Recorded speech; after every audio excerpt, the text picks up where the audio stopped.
Ah, agora sim foi. Boa Olá, noite, bem? João.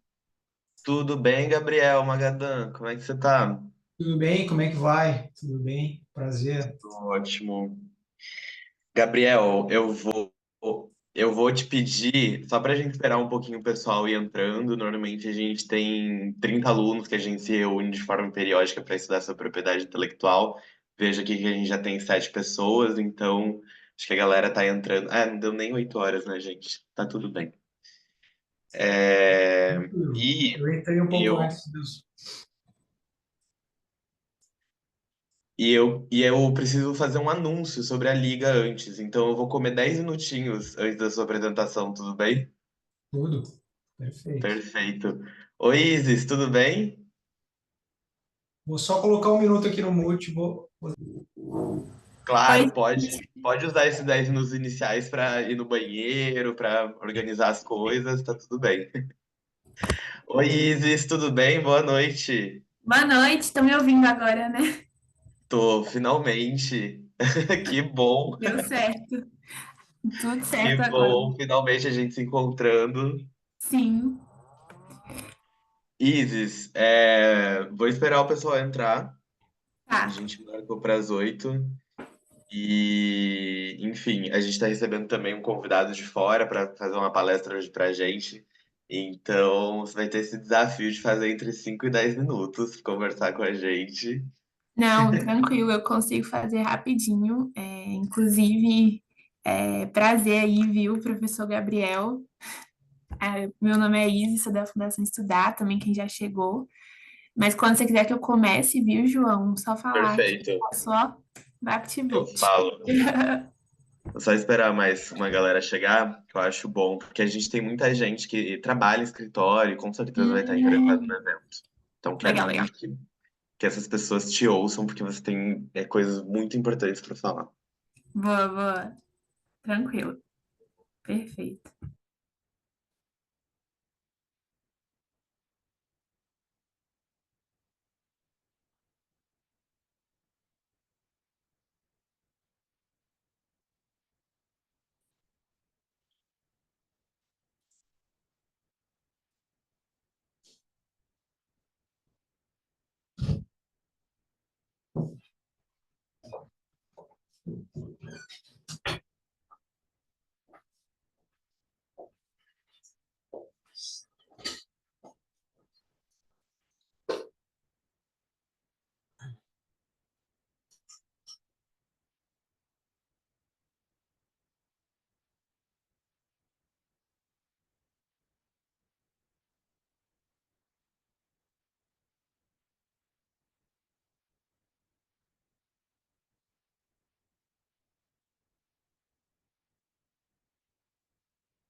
Professor Gabriel, eu só queria te pedir para a gente compartilhar um outro material, um pouquinho só, antes da sua apresentação. Pode ser? Para a Isis compartilhar a tela também.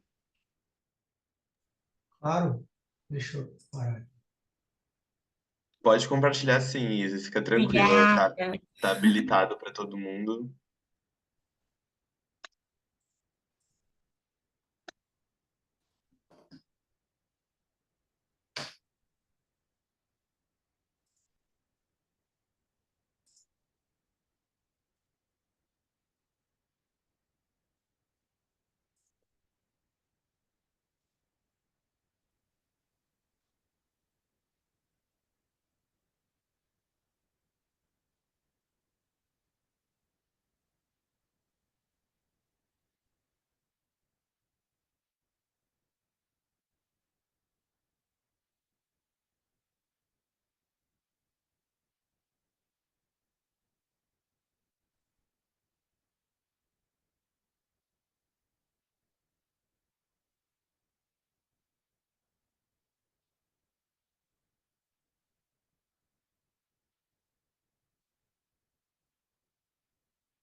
Bom, pessoal, acho que abemos quórum com 20 pessoas, podemos iniciar. Sejam muito bem-vindos à nossa quarta e última aula do nosso ciclo de formação interna de propriedade intelectual do curso da LAP. A aula de hoje, a gente tem a honra de receber o Gabriel Magadan, ele que é um professor excelente, uma mente brilhante de direitos autorais. A aula de hoje vai ser sobre direitos autorais. Então, eu espero que vocês aproveitem muito essa oportunidade. Façam perguntas, dialoguem no chat, a gente vai estar lendo as perguntas. Sintam-se à vontade, vocês sabem a dinâmica, a gente já fez com a Amanda, com o Rogério Filgueiras. Mas antes da gente começar de fato, eu convidei aqui a Isis Fenner, ela é da UNB e ela é diretora de Relações Institucionais da Fundação Estudar. Ela tem uma oportunidade incrível para a gente, a Fundação vai estar promovendo um evento e antes da gente concluir e passar a palavra de fato ao professor Gabriel, a gente tem alguns avisos para realizar para vocês sobre o futuro da Liga. Então, Isis, a palavra é com você. Sinta-se à vontade, tá bom? Vou até botar aqui no cronômetro os minutinhos para não passar. Boa. Vamos lá. Gente, muito obrigada aí por esse espaço. Obrigada, João, Gabriel. Obrigada, professor Gabriel também. A Fundação Estudar, para quem não conhece ainda, é uma organização sem fins lucrativos voltada para a educação e juventude. A nossa missão é criar oportunidade para gente boa, agir grande e transformar o Brasil. Quando a gente fala de oportunidade, é tanto oportunidade de estudo quanto oportunidade de carreira. Quando a gente fala essa gente boa, né? São pessoas como vocês que estão buscando ir além aí da universidade, difundir conhecimento, buscar conhecimento além das aulas da faculdade de vocês, participando de liga, participando de grupo de estudo. Essas são pessoas que a gente enxerga como de grande potencial nas universidades do nosso país. E quando a gente pensa em agir grande, é criar oportunidades suficientes para que vocês possam seguir os sonhos de carreira de vocês, mas mais que isso, gerar transformações positivas aí no meio que vocês vão atuar e aos poucos a gente assim transformar o Brasil. Hoje a gente tem algumas formas de fazer isso, então a gente tem valores que nos guiam, como cultura de excelência. Então, em todas as nossas iniciativas e projetos, a gente inspira sonho grande, protagonismo, execução, sede de realização mesmo nos jovens que a gente quer impactar. A gente também gosta de inserir os jovens que a gente alcança em redes de pessoas de autoconhecimento, alto valor ali, que vão poder agregar em aprendizado para esse jovem e também em oportunidade para ele. Então, muito forte esse valor de relações duradouras e de qualidade. Também a gente tem o nosso pilar de oportunidade de carreira relevante, onde a gente realiza cursos de inserção profissional e também eventos de conexão com o mercado, que é o que eu vou falar com vocês hoje. E por último, a gente também gosta de facilitar o acesso aos jovens que a gente impacta às melhores universidades do mundo, seja com programa de bolsas ou preparatórios acadêmicos, que também são iniciativas da Fundação Estudar, e depois vocês podem entender um pouquinho melhor com o material que o Gabriel, eu vou pedir para ele passar para vocês. Mas boa, então a gente tem 3 frentes, né, que é o Líderes Estudar, onde a gente tem o nosso programa de bolsas, o Estudar Fora, onde a gente realiza os nossos preparatórios acadêmicos gratuitos para ajudar vocês com um passo a passo ali sobre como conseguir se candidatarem nas universidades no exterior que vocês têm interesse, seja para uma graduação, seja para uma pós. E por último, a gente tem o nosso pilar, que é o Estudar na Prática, onde a gente incentiva oportunidades de carreira, de fato, para os jovens que a gente impacta. Sendo assim, pensando dentro do Na Prática, que é o nosso pilar de carreiras, a gente tem as nossas conferências de carreira, que são os nossos eventos de conexão com o mercado. A gente tem 3 durante o ano, que é a Conferência Gestão e Inovação, Conferência Mercado Financeiro e a Conferência Mercado Jurídico, que é a que eu vou falar com vocês hoje. Então, eu não sei se vocês já tiveram a oportunidade de ir em alguma feira de carreira, imagino que sim, aí estando na UFRJ. Mas as conferências da Fundação, elas têm um formato um pouquinho diferente das feiras. A gente tenta fazer com que seja mais direcionado para que, de fato, tenha um impacto maior no jovem que participa. Então, é um evento gratuito, a inscrição é gratuita. Só que no momento de inscrição, a gente pede para que o jovem deixe todo ali o perfil profissional, acadêmico dele, a trajetória dele, cases que ele teve dentro da universidade, para que a gente possa, aqui na seleção, selecionar, no final, cerca de 200 a 300 jovens que vão ser aprovados para participar da Conferência Mercado Jurídico no dia. E a ideia é que essa relação de aprovados, a gente consiga passar o perfil dessa galera com antecedência para os escritórios parceiros, para que no dia os escritórios parceiros já cheguem entendendo quem são vocês, qual é o perfil de vocês, e quando vocês conversarem com eles já vão ter uma noção de quem vocês são. Hoje a gente tem uma estatística que 1 em cada 5 participantes já sai contratado da conferência, e se não sai contratado, sai com contatos ali que vão ajudar muito na jornada dele.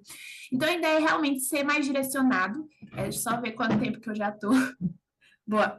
Ser mais direcionado, então a gente tem o objetivo de educação, contratação, que é o que eu estava falando para vocês, e de networking. Então, a ideia é que seja um evento em que vocês vão ter contato com estudantes do direito de todo o país.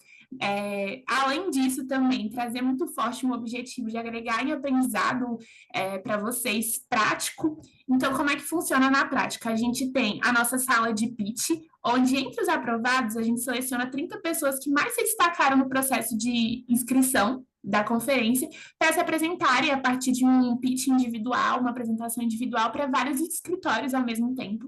A gente também vai ter esse ano a nossa sala de estudos de caso, onde a gente convida os escritórios parceiros para trazerem casos reais deles e vocês lá mergulharem nesse desafio de pensar em soluções úteis e, além disso, não só aprender com esses escritórios, mas também mostrar os seus conhecimentos para esses escritórios. A gente tem as mesas de relacionamento, onde vocês vão ter acesso ali a cada escritório, a partir dessas mesas, conversar com os recrutadores, ver se os escritórios fazem sentido para vocês e vice-versa. E também, claro, a nossa sala de painéis, onde de praxe ali a gente vai trazer nomes bem legais dentro desses escritórios para conversar em talks com vocês. Esses foram alguns dos escritórios que participaram em 2023. Então, a gente tem desde Machado Meyer, Sescom, Tozini. Esse ano a gente já tem confirmado Taiu, Bichara, o Levi Salomão, o VPBG e o Tozini e o Sescom. Então, assim, tem muito escritório bacana que eu acho que seria muito interessante vocês conhecerem mais, ter a oportunidade de conversar com eles e ter esse contato que eu acredito que pode ser, assim, determinante na jornada de vocês, seja para aprendizado, seja para contratação. Aqui eu trouxe um vídeo rapidinho, de 1 minutinho, sobre como funcionam as nossas conferências. Então, eu vou passar, é só 1 minuto, tá, João? E aí, eu vou... Vocês me falam se estão escutando. Vocês estão escutando? Se não tiver, me falem. Pode soltar. Não, a gente não tá. Não, né? Nossa, não vou entender o que está acontecendo aqui. Então, eu vou fazer o seguinte: depois que eu pedir para o João compartilhar o material, esse vídeo vai estar lá. Então, vocês podem ter acesso, ver mais como foi a conferência. Não vou passar agora, porque até eu entender como colocar o áudio ia tomar tempo. Mas, boa, é tudo isso que eu falei para vocês, só tá mostrando de maneira visual, então não deixem de acessar esse vídeo. E aqui, só contando um pouquinho mais sobre a inscrição e seleção. Como eu falei para vocês, é um pouco mais extenso, não é tipo só colocar o seu nome e o seu e-mail. A gente pede que você coloque dados acadêmicos, profissionais seus, para que a gente entenda de fato quem é você, qual é a sua sede de realização dentro do direito, dentro da carreira que você quer seguir no direito, para que a gente entenda que você tem ali um potencial para estar na conferência. Então, a gente também pede que vocês coloquem ali alguns cases dentro da universidade ou de algum estágio que vocês já tiveram, coisas do tipo. Por fim, para terminar, a conferência vai ser no dia 1º de outubro, em São Paulo. Então, vocês sendo aprovados para participar, assim, eu acredito que a galera que acompanha a LAP tem muito potencial para ser aprovada, não é à toa que eu estou fazendo aqui uma atração ativa de vocês.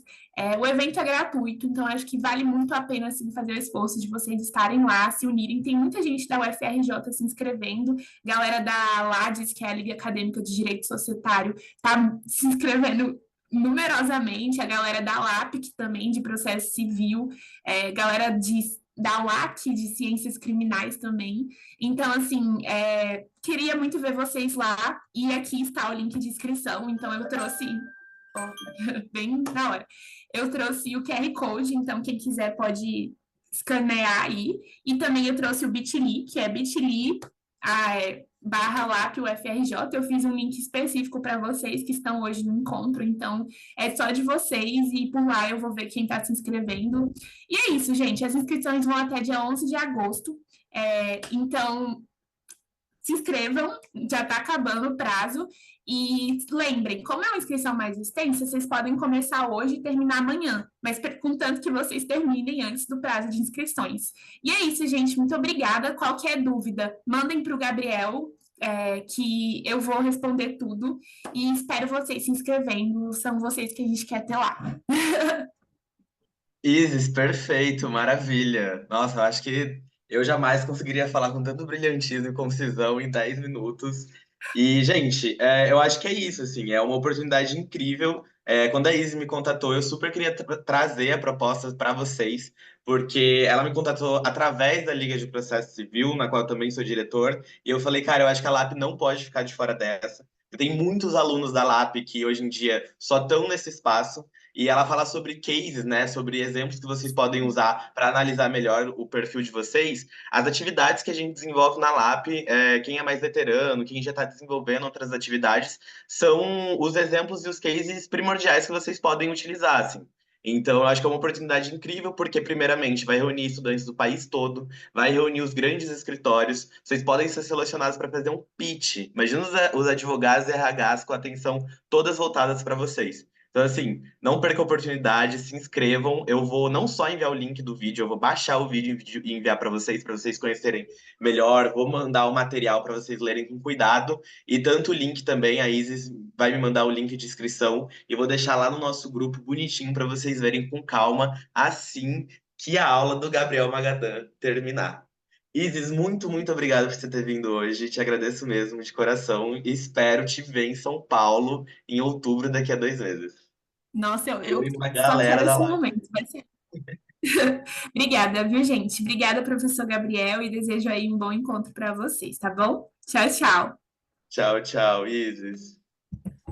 Bom, gente, eu acho que antes de eu passar a palavra para o professor Gabriel, professor, se o senhor quiser já ir compartilhando a tela e se preparando, eu tenho alguns anúncios para fazer. Eu vou ser bastante breve, porque vocês sabem que a gente está num momento de transição bastante importante da Liga. Eu acho que o processo que a gente fez recentemente de abraçar novos membros e também pensar novas formas de estrutura e a mudança da gestão é muito simbólica com tudo que vem acontecendo, não só na liga, mas na faculdade como um todo, assim.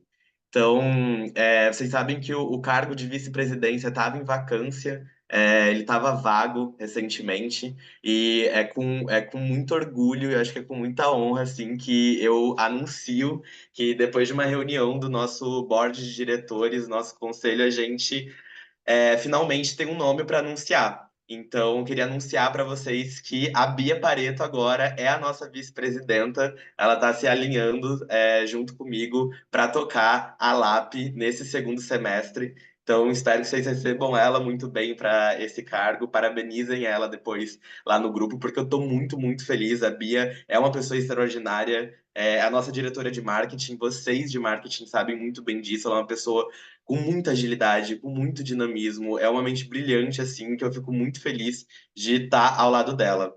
A gente tem novos projetos para a LAP para o segundo semestre e a gente vai anunciar em breve. Mas o primeiro deles e o mais importante de todos é que hoje a gente está lançando o nosso curso de Direito da Propriedade Intelectual e Tecnologia.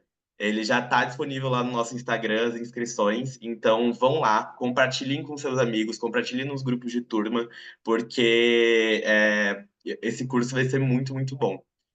E, enfim, para a galera de marketing, a última coisa que eu tenho para dizer é que iniciaremos as conversas bilaterais e o processo seletivo para a seleção do nosso novo diretor ou diretora em breve. Então, fiquem ligados, gente.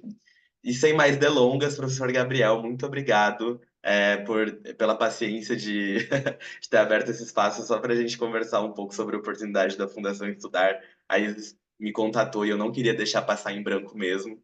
E essa é a oportunidade que a gente tem de se reunir todo mundo junto. Então, sem mais delongas, Gabriel, a palavra é com você. Bom, muito obrigado, João. Gostaria de agradecer imensamente o convite. Quero dizer que é um prazer estar aqui com vocês. Agradecer a Manu. Eu já vinha ouvindo falar, digamos assim, do grupo da LAP, por parte da Cone, que é minha colega, minha amiga. Temos participado de alguns eventos conjuntamente na área de propriedade intelectual. Recentemente tivemos, inclusive, em São Paulo, onde falamos sobre propriedade industrial e responsabilidade civil, que é um outro tema que eu, digamos assim, tenho como área de concentração e estudo, e que, de alguma maneira, se encontra aqui com a propriedade intelectual, como a gente vai poder também ter a oportunidade de ver mais adiante na minha apresentação. Até um rápido comentário, João, se me permite, eu achei muito interessante o que foi apresentado pela Isis aqui, e acho fundamental para vocês, já dando esse recado, que eu acho que a oportunidade de conhecer e interagir com os escritórios é realmente essencial nessa fase em que vocês começam a pensar a carreira. Eu mesmo tive uma oportunidade de morar fora e vi que tem também ali bolsas de estudo, e logo quando eu me formei, participei de um processo seletivo, recebi uma bolsa, fui morar e fiquei 2 anos na Itália, estudando responsabilidade civil, e posso dizer que é uma experiência espetacular, não só de aprendizado intelectual, acadêmico, mas pela experiência de vida, que é a gente sair da nossa bolha, digamos assim, e começar a ter outras experiências com outras culturas. Então, parabenizo também a Isis e a Fundação Educar, Estudar, né, a respeito dessas proposições todas que estão sendo feitas. Mas a ideia aqui hoje, pessoal, é falar um pouco sobre direito autoral, e aí eu procurei intercalar com algumas questões que hoje são, digamos assim, intrigantes e desafiadoras no campo da inteligência artificial.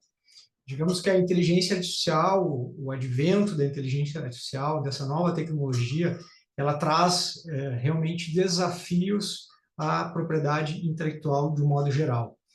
Aqui, o nosso foco vai ser no direito autoral. E vocês sabem, vocês estão estudando esse tema, a propriedade intelectual, nós temos 2 regimes jurídicos distintos. De um lado, a propriedade industrial, que é regulada em lei, e, de outro lado, os direitos autorais, que também é regulado em lei específica, e que tratam, de um modo mais específico, das obras literárias, artísticas. Vazou aí um som. Mas até fiquem à vontade, porque a minha ideia aqui é apresentar, mas também interagir com vocês. Se houver necessidade, quiserem me interromper e fazer perguntas, eu não vejo problema nenhum que isso aconteça durante a minha fala. Às vezes até como uma forma de esclarecimento. Mas como eu vinha dizendo,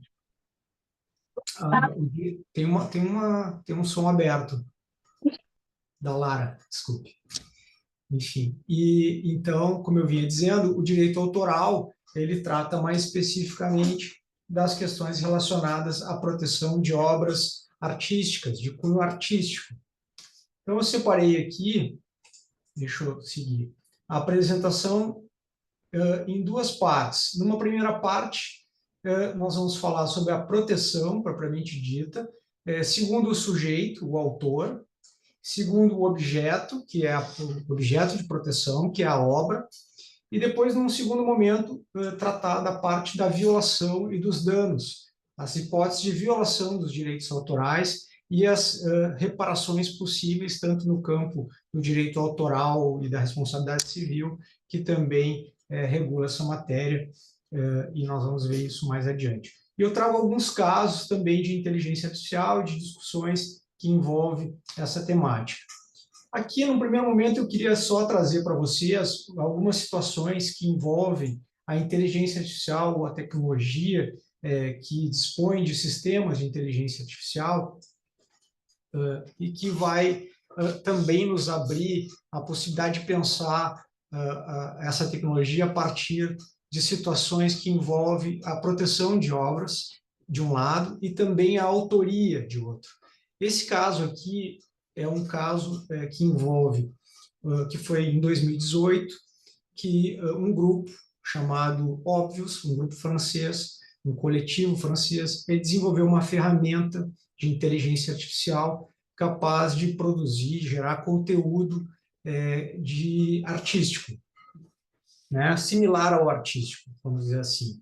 Nessa obra, ele, inclusive, o algoritmo utilizado assina a pintura, né, o conteúdo que foi gerado, e foi leiloado na casa de Lois Christie's e atingiu a cifra de $432.500.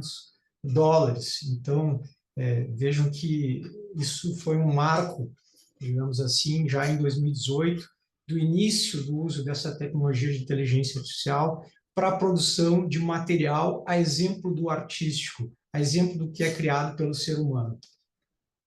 Um outro case interessante, e que depois vocês podem consultar, porque está disponível na internet, é o The Next Rembrandt Project, que foi um projeto realizado pela Microsoft, em conjunto com o Museu Rembrandt da Holanda, em que eles montaram uma estrutura de cientistas multidisciplinar que desenvolveu uma ferramenta que estudou toda a obra do artista Rembrandt, que viveu no século XVII, e analisou cada pixel, cada elemento de composição das obras do artista. E, a partir disso, foi capaz de produzir uma nova obra, a exemplo do Rembrandt, no estilo de Rembrandt, mas totalmente inovadora, totalmente nova, original, digamos assim, porque não havia precedente. Ela simplesmente faz uma composição a partir dos diversos pixels da obra do Rembrandt e cria esse retrato aqui que vocês podem ver. Então, é um trabalho assim absurdamente elaborado pela inteligência artificial, a partir da inteligência artificial. Lá no site, que é thenextrembrandt.com, mostra todo o processo que foi feito, porque depois não é só uma imagem digital, isso foi impresso em 3D, usando pigmentações e uma série de detalhes de pintura para que realmente fosse reproduzido algo como se fosse o artista, né, já falecido há mais de 400 anos. Então, é uma situação realmente espantadora, essa possibilidade que a inteligência artificial nos traz. E a inteligência artificial, a gente sabe disso, né? Agora ela vem, digamos, cada dia sendo implementada de uma forma mais eficiente, com resultados cada vez mais impressionantes, mas ela já em 2016, por exemplo, num concurso no Japão, foi produzido uma obra literária que participou de um concurso e chegou a ser finalista. Então, em 2016, essa tecnologia já começava, de alguma maneira, a aparecer e ter a capacidade de produzir conteúdo, texto, nesse caso, muito semelhante ao texto literário produzido pelo ser humano. Então, em 2020, a OpenAI também utilizou um sistema de sintetização de voz para utilizar a voz do Frank Sinatra, imagine só, para cantar uma música da Britney Spears.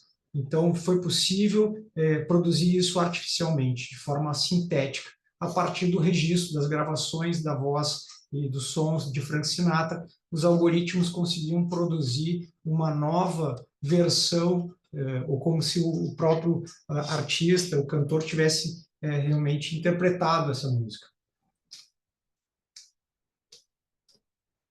Então, o que nós estamos vendo hoje é que há uma evolução nesse processo, né? Num primeiro momento, os programas de computadores utilizavam ferramentas para auxiliar no processo criativo, né? E o próprio Paintbrush, que é um software do início aí da Microsoft que já disponibilizava, ele já servia como ferramenta para a produção de trabalhos criativos. Mas aí vem a inteligência artificial. E a inteligência artificial ela dispõe de um outro sistema muito mais complexo, num sistema de programação algorítmica, chamada de machine learning, que permite que o próprio sistema aprenda a partir de uma série de treinamentos de informações que estão disponíveis numa base de dados, por exemplo. Então, o sistema ele consulta informações, ele consulta o conteúdo. No caso das obras artísticas, ele consulta esse conteúdo artístico, sejam elas obras de artes visuais, fonogramas, enfim, qualquer manifestação artística, e consegue reproduzir, mas utilizando também um processo autônomo de tomada de decisões. Ele não depende mais do ser humano simplesmente para a produção, para a elaboração de algo que tenha um conteúdo semelhante ao artístico. Claro que ele ainda depende, evidentemente, de comandos, que é dado pelo usuário do sistema, mas as decisões e o processo criativo, né, o processo algoritmo que gera esse conteúdo, ele é independente, ele é autônomo. Eu estou tomando cuidado de não falar em processo criativo, em processo de elaboração criativa ou, né, resultado artístico, porque são termos próprios da atividade humana. Então, isso também nós vamos ver quando a gente começa a tratar do direito autoral e de como o direito autoral vê essas questões. Então, o programa que define os parâmetros e um resultado é gerado de uma forma autônoma, em um processo de raciocínio que emula, que imita, né, o raciocínio humano, as chamadas redes neurais. E esses sistemas complexos são chamados de inteligência artificial generativa, que eles geram conteúdo. E aí a pergunta, né, a regulamentação de propriedade intelectual está pronta para responder às questões que surgem nas novas relações entre inteligência artificial e os seres humanos? De um lado, nós temos uma preocupação com a autoria, né, porque a obra de arte, propriamente dita, ela é de autoria de um ser humano. Até então, era assim que ocorriam as manifestações artísticas. E, de outro lado, nós temos uma preocupação com proteção de direitos autorais. Quer dizer, nós vamos questionar se a máquina tem capacidade para assumir juridicamente a autoria de uma obra que é gerada a partir dos seus algoritmos. Quem é o titular de direitos nesse caso da obra? É o usuário? É o desenvolvedor do sistema de inteligência artificial? Ou é a máquina em si? Né? Então, essa é uma questão que surge. E, de outro lado, a proteção dos direitos autorais. Porque não só o material que é consultado e utilizado para o treinamento desses sistemas de inteligência artificial pode estar protegido por direito autoral, como também há um aspecto relacionado ao que é produzido, ao que é gerado em termos de conteúdo. Será que há originalidade no que é produzido? Porque, como nós estamos falando, esse material ele provém de um trabalho artístico original de um autor, né? Então ele é consultado, ele tem uma fonte primária e por isso poderia então se pensar se realmente a máquina está produzindo algo de original ou se ela está simplesmente assimilando, absorvendo elementos produzidos e criados a partir da mente humana. Em relação ao direito autoral, e é importante talvez situar rapidamente aqui a questão filosófica, digamos assim, que subjaz ao direito autoral, ela tem origem no pensamento de um filósofo, de um pensador inglês, que é o John Locke, do século XVII. Ele é conhecido como o pai do liberalismo econômico, e algumas das ideias do John Locke influenciaram a própria o desenvolvimento da doutrina e da legislação de proteção de direitos autorais. Ela é uma teoria que se baseia na necessidade de proteção não só como forma de valorizar o esforço do autor, como também criar um espaço de desenvolvimento e bem-estar social e propagação da cultura. Então, a proteção do direito do autor, ela tem um sentido econômico, não só de valorizar o trabalho, mas também de gerar o desenvolvimento. Na medida em que se remunera esse trabalho, nós estimulamos, de uma certa forma, a promoção da cultura, a transação de bens culturais. Então, há um aspecto econômico importante. E há também uma teoria que se diz personalíssima, que entende a obra como uma extensão do direito da própria personalidade do autor, criador da obra que é protegida. Nós temos dois sistemas jurídicos importantes que nós podemos, e que eu vou, de alguma maneira, passar por eles ao longo da na nossa apresentação, que é constituído dentro do sistema da common law, do sistema anglo-saxão, que é o chamado copyright, que é basicamente uma reprodução das ideias e dos valores de John Locke, de uma teoria utilitarista, uma teoria econômica do direito autoral, da proteção de direitos, né, do direito de cópia, propriamente dito, e o nosso sistema jurídico brasileiro, que adota o sistema francês, que é do droit d'auteur, direito de autor, como a gente chama no Brasil. E esse é um direito que se baseia estritamente não só na questão econômica, mas também nesse aspecto do direito personalíssimo, de entender a obra de arte não só como algo que tem um valor econômico, mas também como uma extensão da própria personalidade do seu autor. E nesse quadro atual, digamos assim, e da perspectiva dessas teorias, é que se funda a propriedade intelectual. E nela não se aplica uma proteção da obra produzida pela inteligência artificial, porque ela não cumpre esse papel de valorizar o esforço de um autor, de uma pessoa física, nem tampouco há um aspecto humano envolvido. Então, não há como se falar nesse sistema, nesse status atual da nossa legislação e do nosso entendimento quanto à proteção dos direitos autorais, em propriedade intelectual produzida pela inteligência artificial para fins de proteção de direitos. Então, essa é uma questão importante.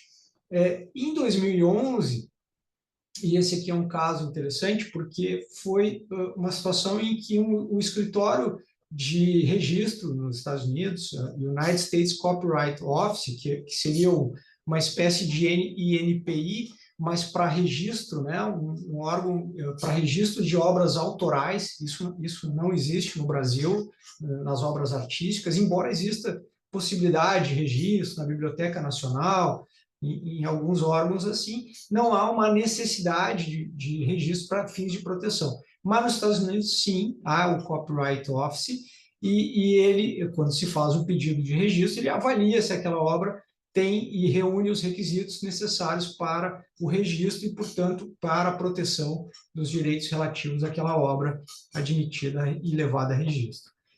Esse caso envolveu um fotógrafo chamado Dave Slater. Ele estava numa floresta na Indonésia e ele estava fotografando animais e ele colocou uma série de câmeras a esmo nessa floresta, até que em um determinado momento ele viu um grupo de símios, de macacos se aproximando, e um deles acabou clicando na fotografia e fez uma selfie, né? Esse macaco, essa selfie do macaco, que ficou conhecido por Naruto, foi apelidado de Naruto, ela acabou sendo uma foto emblemática, porque uma plataforma de fotografias, de retratos, colocou essa imagem disponível, a Wikimedia, colocou essa fotografia do Naruto, e o autor, o fotógrafo, reivindicou a autoria dessa foto, dizendo que não, que ela não poderia ser utilizada livremente, porque ele seria o autor da fotografia. E aí entraram nessa discussão, mas como assim? Ele não pode ser considerado o autor pelo fato simplesmente de ter colocado aquelas máquinas lá, porque não houve uma composição, não houve uma preocupação artística na elaboração dessa foto. Essa foto foi uma casualidade. Um animal foi lá e se fotografou, se autofotografou. E aí essa discussão foi levada aos tribunais nos Estados Unidos. Num primeiro momento, numa tentativa de registro no United States Copyright Office, não foi admitido, porque justamente os Estados Unidos entendem que somente a obra, no caso seria uma obra fotográfica, ela só poderia ter como autor um ser humano e não um animal. E aqui tem uma história curiosa, porque depois disso até uma associação americana de proteção aos animais tentou entrar com uma ação alegando que então a propriedade, digamos assim, da foto seria do animal. e que os recursos, os rendimentos oferidos pelo uso econômico dessa obra deveriam ser revertidos para essa associação de proteção aos animais, que também não foi admitido nos tribunais americanos, foi entendido que não caberia, a máquina, o animal não poderia ser o titular de direitos autorais.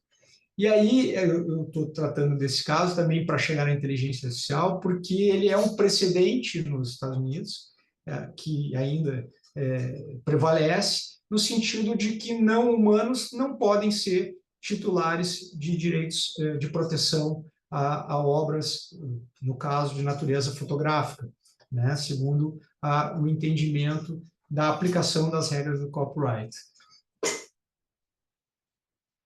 Mais recentemente, em 2023, foi um artista americano, Jason Allen, ele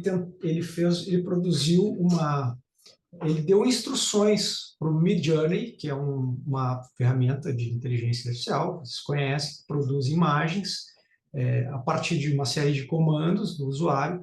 Ele produziu essa imagem que ele chamou de teatro de opéra espacial, e ganhou um prêmio numa feira no Colorado, nos Estados Unidos, que era uma feira dedicada e uma competição dedicada a obras digitais. Então essa obra ela foi produzida digitalmente, e tentou também, mais agora em 2023, fazer o registro no Copyright Office dos Estados Unidos, que também não foi aceito pela mesma razão do caso precedente lá do Naruto, de 2011, que entende que não humanos não podem ser autores nem titulares de proteção de obras autorais.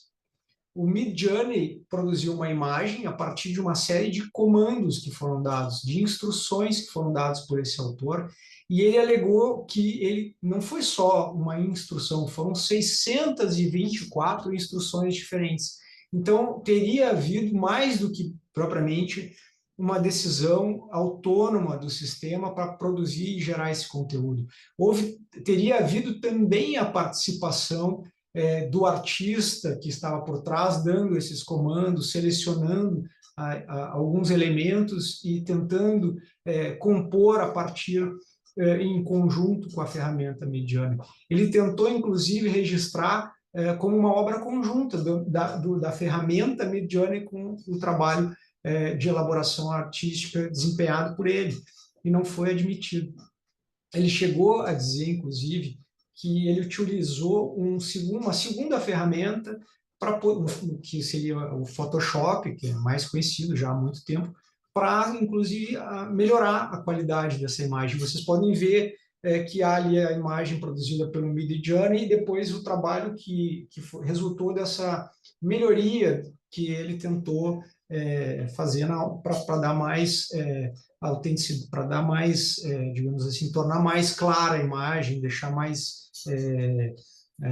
aumentar a própria imagem, né? Deixá-la mais clean. Então, isso foi um argumento dele. Ele pretende entrar com uma ação contra o Copyright Office para tentar discutir a possibilidade de registrar, alegando que não foi um simples comando, mas uma série de comandos até que se obtivesse esse resultado que eu apresento aqui nessa imagem. Recentemente, também no Brasil, em 2023, no Prêmio Jabuti, concorreu ao Prêmio Jabuti na categoria de ilustração de capas, né? O Prêmio Jabuti é um prêmio importante, um prêmio literário importante no Brasil, e ele tem uma categoria de ilustrações para capas de livros. E um ilustrador, numa obra que é da Mary Shelley, né, Frankenstein, eles fizeram uma nova edição, e ele teria utilizado a ferramenta Midjourney também para compor os elementos dessa capa. E ele a editora inscreveu essa obra, essa ilustração no concurso, e ficou entre os finalistas, ficou entre os 5 finalistas. E aí houve uma gritaria, os ilustradores todos disseram, não, mas olha, isso aqui não é um artista, tem uma ferramenta de inteligência artificial, né, que está tomando decisões, inclusive quando produz e quando gera esse conteúdo. Então, não poderia estar concorrendo a esse prêmio literário. E houve aí uma discussão, a própria Câmara Brasileira do Livro, que promove esse concurso, essa premiação, ela se reuniu e decidiu, então, por desclassificar a obra. Também com a ideia, né, e dentro dessa linha, de que somente os seres humanos que são titulares de direitos e podem ser autores de obras artísticas e intelectuais. Então, isso leva a uma pergunta de quem é o autor, né? Quem é o autor nesse caso? Como nós estávamos vendo nos Estados Unidos, a discussão da proteção, né, do copyright protections, somente a autoria humana. No caso do Naruto ficou muito claro isso em relação ao animal, e então não haveria outra possibilidade de uma máquina poder ser autora, ser considerada autora. Autora para fins de proteção de direitos, né? Para fins de proteção dos direitos econômicos daquele conteúdo. Então, a conclusão é que era necessário um mínimo de esforço criativo para a classificação como um direito protegido. E no caso dos sistemas de inteligência artificial, isso não se vislumbra, porque esse esforço criativo ele é substituído pela própria máquina que toma decisões de modo autônomo. Então, o computador ele seria uma mera ferramenta de assistência. O paintbrush ou a máquina de fotografia, propriamente dita, ela é uma ferramenta de assistência, mas ela não pode assumir a autoria, porque ela é utilizada e as escolhas artísticas elas ficam por conta do usuário, do autor propriamente, do artista, né? Então, isso há uma distinção. E esse cenário, ele, de alguma maneira, ele começa a mudar com o ingresso desses sistemas de inteligência artificial, no sentido de que começa a gerar uma série de dúvidas sobre isso e como isso vai funcionar daqui para frente, porque essa legislação também ela reflete todo esse tempo em que o direito autoral vem sendo desenvolvido e que a produção, o ser humano detém um monopólio da criação. Em 2019, a Organização Mundial de Propriedade Intelectual, ela fez uma consulta pública a propósito de um documento que vinha sendo elaborado, que pretendia discutir a propriedade intelectual e promover uma série de políticas relacionadas à inteligência artificial. E aí eles trouxeram algumas questões que são interessantes, algumas perguntas que precisariam ser respondidas ou que precisarão ser respondidas daqui para frente, certamente com regulamentação ou com mudança na legislação. Isso é o que ainda nós vamos descobrir. Mas as perguntas são: pode o copyright no sistema, né, do anglo-saxão ser atribuído, ou o direito autoral, no nosso caso, ser atribuído a uma obra original, literária ou artística, autonomamente gerada por inteligência artificial, ou necessita a participação de um ser humano? Se nós respondermos sim, nós temos uma mudança paradigmática importante. O ser humano perderia esse monopólio da criação e da titularidade de direitos. Uma segunda pergunta: no caso de o copyright ser atribuído, né, o direito de autor ser atribuído a obras geradas por inteligência artificial, a quem se destinam os direitos relativos? Deveria-se considerar a possibilidade de se estabelecer uma personalidade legal a um aplicativo de inteligência artificial quando ele cria autonomamente obras? E, neste caso, o copyright deveria ser atribuído a essa personalidade jurídica? Essa é uma questão que envolve sistemas de inteligência artificial de um modo geral. E a mesma discussão se faz, por exemplo, no caso de veículos autônomos, né, que tem esse sistema de inteligência artificial embarcado, que toma decisões. É possível estabelecer uma personalidade jurídica para esses sistemas, de modo a responsabilizá-los também quando houver a violação de direitos, né, causarem danos a terceiros? Quem deverá responder por esses prejuízos? E nesse caso aqui, também quem deverá a quem deverá ser destinado, por exemplo, os ganhos econômicos de algum trabalho produzido por inteligência artificial, um trabalho artístico, né, de conteúdo semelhante ao artístico. E ainda uma terceira pergunta é se deveria elaborar um sistema sui generis, um sistema híbrido, tratando os aplicativos de geração de geradores de inteligência artificial e admitir uma proteção específica. Então, eu teria que criar uma nova categoria de direitos relativos a esse sistema. Então, são questões que não têm uma resposta na atualidade em relação ao que virá no futuro. A gente sabe que hoje, sim, a partir da nossa legislação, nós conseguimos identificar que não há possibilidade de se atribuir direitos e proteção de direitos relativos a obras de arte, intelectuais, artísticas, científicas, geradas a partir de sistemas de inteligência artificial. No nosso sistema brasileiro, os direitos autorais e os direitos de autor e os direitos conexos de autor, eles estão regulados na Lei 9.610 de 98, que é a Lei de Direitos Autorais. E lá, no artigo 11, está especificamente dito, de forma expressa, que somente a pessoa física é criadora da obra literária, artística ou científica. Então, não haveria a possibilidade de se atribuir direitos e proteção a obras geradas por conteúdo, por sistemas de inteligência artificial no nosso ordenamento, a partir da leitura do nosso ordenamento jurídico brasileiro. Titular de direitos também aquele que adapta e traduz, né? Então, o direito do autor no Brasil também comporta os direitos chamados direitos vizinhos ou direitos conexos, que são aqueles que, de alguma maneira, reinterpretam, reutilizam uma obra para uma outra função. Então, uma adaptação de um livro para uma obra teatral. Nós temos ali tanto o direito do autor escritor da obra, como também teríamos o direito daquele que adapta para uma outra manifestação artística, para uma peça de teatro, por exemplo. O tradutor de uma obra literária. Nós temos o autor estrangeiro e temos também um tradutor que também tem os direitos relativos àquela tradução. Então, esses direitos são chamados conexos ao direito de autor.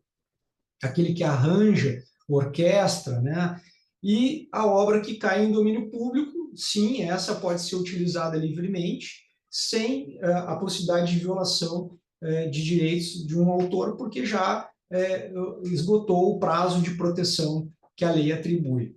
Então, nesse caso dos direitos conexos, evidentemente, eu não posso simplesmente pegar uma obra literária e adaptar para o teatro, eu não posso simplesmente pegar uma obra de um autor vivo e que ainda não esteja em domínio público e traduzi-la. Então, eu tenho que ter uma licença, eu tenho que ter uma autorização, eu tenho que ter uma cessão de direitos para que eu possa fazer esse trabalho. Então, esses direitos conexos, eles são, de alguma maneira, dependentes do direito originário, do autor, que deverá ceder ou autorizar esse uso. Então, as máquinas, né, como nós estamos dizendo, elas se apropriam desses direitos de autor, como vem acontecendo hoje em dia, porque não há essa autorização. Então, simplesmente, hoje, um sistema de inteligência artificial, ele consulta material, conteúdo disponível na internet, né, que é uma grande base de dados, e a partir disso ela gera o seu conteúdo próprio. Mas não há, nesse processo, qualquer consentimento por parte do autor. Então, ela estaria, de alguma maneira, também violando esses direitos. Então, as máquinas são conjuntos de processos projetados pelos seres humanos para desempenhar essas tarefas específicas. Os sistemas de inteligência artificial, eles possuem um certo nível de autonomia, mas eles ainda não são totalmente independentes, eles têm ainda uma participação do ser humano nesse processo, mas a gente não sabe dizer exatamente em que medida o ser humano tem maior ou menor participação, porque a escolha final que traz o conteúdo gerado, ela é feita exclusivamente pela máquina. Então, essa é uma das questões. A inteligência artificial, hoje, ela consulta esse conteúdo artístico protegido, as obras, e simplesmente gera novo conteúdo. Será que ela está criando nesse processo? Ou será que ela simplesmente está embaralhando elementos artísticos já existentes? Essa é uma questão. Então, entrando na proteção dos direitos do autor, quais são os direitos do autor, propriamente dito? Então, o objeto de proteção é a obra que decorre da criação do espírito. O artigo 7º da Lei de Direitos Autorais, ele diz que a obra é a criação do espírito. A criação do espírito, né, é o que refere à lei, ela diz respeito à criação intelectual. A criação a partir do intelecto humano, da pessoa física, como diz a lei, do ser humano, capaz de elaborar, de fabular, de criar a partir da sua capacidade, da sua engenhosidade. Então, elas são expressas por qualquer meio, tangível ou intangível, isso são termos da lei, tais como as obras, os textos das obras literárias, artísticas e científicas, as adaptações e traduções, como eu já disse, e outras transformações de obras originais. Então, seleções, coletâneas, antologias, enciclopédias também, e dicionários também são objetos de proteção. Os requisitos para que se possa admitir a proteção dos direitos autorais é que exista esteticidade, que seja uma expressão com elementos estéticos, que tenha originalidade, que seja novo, que seja inovador nesse sentido de que não tenha sido já produzido ou utilizado, criado anteriormente. E a exteriorização, porque evidentemente tem que estar em alguma exteriorização física, em alguma manifestação, ou intangível, mas ela tem que se exteriorizar por qualquer meio. Então, a exteriorização, nesse caso, a proteção recai sobre a forma literária ou artística e não sobre o conteúdo. Então, é importante dizer que não há uma valoração de mérito sobre o que está produzido. Não importa se é bom, se é ruim, se está no gosto de alguém que entende mais ou menos daquela obra criada. O que importa aqui é a forma. Então, por isso é que eu digo que é necessário ter elementos estéticos, serem originais e serem exteriorizados, mas não necessariamente se faz um juízo de valor sobre o conteúdo para fins de proteção de direitos. E o direito autoral, no nosso sistema jurídico brasileiro, que se afilia do droit d'auteur, do direito francês, como eu disse, ele é um direito autoral dito de dupla face. Por que ele é um direito autoral de dupla face? Porque ele tem um aspecto duplo. De um lado, os direitos autorais morais do autor, e de outro, no direito autoral patrimonial. E a diferença é que o direito autoral moral ele é um direito personalíssimo. Isso implica em características específicas, como ser um direito inalienável. Não posso transferir os direitos autorais morais que eu detenho de uma obra que eu criei. Ele é inalienável, não pode ser cedido a terceiros. Ele é irrenunciável. Significa que eu não posso renunciar a esses direitos. E ele é imprescritível, eu posso reivindicá-lo a qualquer tempo. Essa gama de direitos autorais morais que depois vem elencados lá no artigo 24 da Lei de Direitos Autorais. A Lei de Direito Autoral, ela traz um elenco objetivo de quais são esses direitos autorais morais, tidos por direitos personalíssimos do autor, direitos que são a extensão da própria personalidade do autor.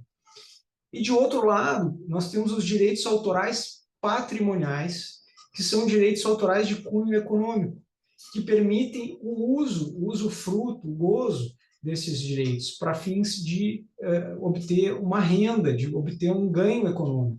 Então, esse direito econômico ele é disponível, ele pode ser cedido.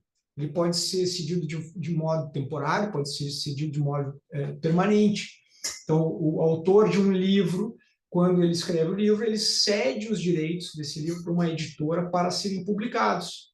E essa editora detém um direito exclusivo, direito autoral patrimonial sobre essa obra para fins de venda e comercialização, distribuição, e, em contrapartida, paga, né, uma remuneração ao autônomo. Normalmente é um percentual nesses contratos, que são contratos de edição, inclusive um termo, né, uma expressão utilizada na legislação aplicável aos direitos das obras literárias, ou de cunho artístico literário. E esse direito autoral patrimonial ele está lá também previsto no artigo 28 da Lei de Direitos Autorais. Eu estou fazendo referência para que vocês saibam onde encontrar a normativa desses direitos, mas não vou fazer a leitura, porque senão também se tornaria muito maçante. Então, a obra é sempre a criação do espírito, é sempre a criação do intelecto humano, é sempre uma manifestação da criatividade do ser humano, da sua intelectualidade. Ela deve ser original, ela deve ter elementos estéticos, ela deve ser exteriorizada para que ela possa ser protegida, e ela constitui, então, a elaboração, a composição, a ordenação de elementos. E é importante dizer que a lei faz essa ressalva, porque a lei diz o que é protegido, mas a lei diz também o que não é protegido. A ideia, por exemplo, propriamente, não é protegida. Uma ideia, eu tenho uma ideia, eu exteriorizo, eu digo, olha, minha ideia é fazer tal coisa, eu quero escrever um livro sobre ficção científica, vou contar uma história assim, e vão ter esses personagens. Isso é a ideia, é o plot, isso não é protegido. Eu posso dizer para alguém, contar, essa pessoa, o que vai tornar essa obra protegida é a composição, são a ordenação de elementos que vão constituindo e que tornam essa obra de uma forma identificável, né? Exteriorizada de uma forma concreta e que tenham elementos criativos nela visíveis. Então, só a ideia, simplesmente, não é objeto de proteção de direitos autorais. Então, o direito autoral também está previsto na Constituição Federal de 88, o artigo 5º, inciso 27 da Constituição, ele diz que aos autores pertence o direito exclusivo de utilização, publicação ou reprodução de suas obras, transmissível aos herdeiros pelo tempo que a lei fixar. Então, é um direito constitucionalmente reconhecido, além de previsto e regulamentado na Lei 9.610 de 98.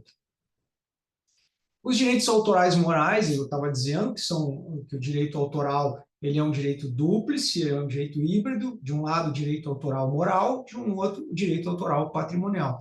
E aqui é importante só situar que o direito autoral moral, que nós estamos falando aqui, não tem nada a ver com o direito moral lá da responsabilidade civil, ou os direitos morais, ou os danos morais que se fala, na verdade, no direito, que é a dor, o sofrimento, a angústia, e que também sofre reelaborações para abranger direito à reputação, direito à imagem. Não é isso. Nós estamos falando aqui de direitos autorais morais como direitos da personalidade do autor em relação à sua própria obra, vista como extensão da sua personalidade.